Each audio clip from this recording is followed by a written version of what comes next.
declare mo na yung ano. Jeremiah 29:11. Hindi naman. Yan. Friends, magkasala. Ganito. Halika. Tam! Halika kayo dito.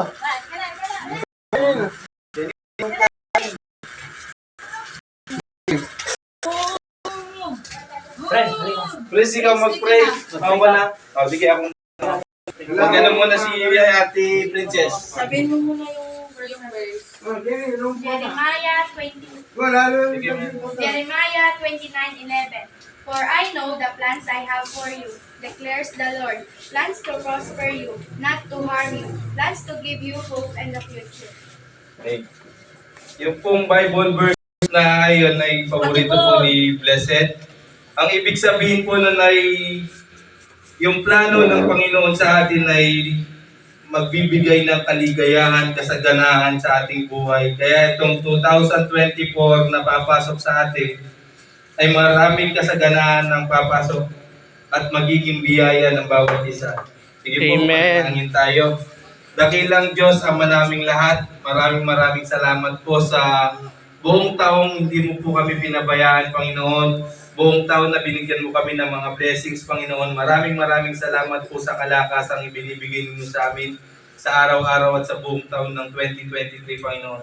Panginoon, muli kami nagpapasalamat sa pagpasok ng 2024 na nagagabayan mo po ang bawat isa sa amin at magiging successful po ang lahat ng mga plano, Panginoon.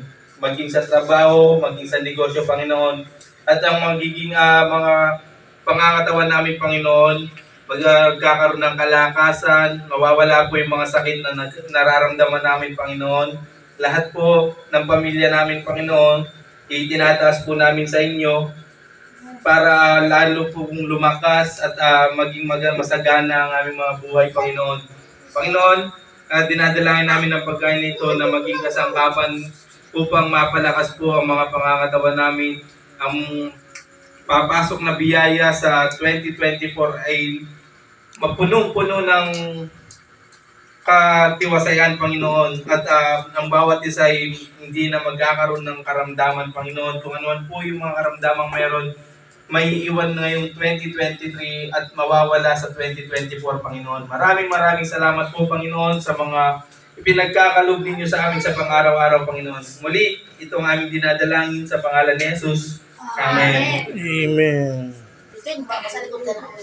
Mama, si tatay kanina kinakausap niya ako. Kunin ko tayo yung sa Please na ako na. Kain na. Oh, pag-visa. Kakain na. Game, group pick.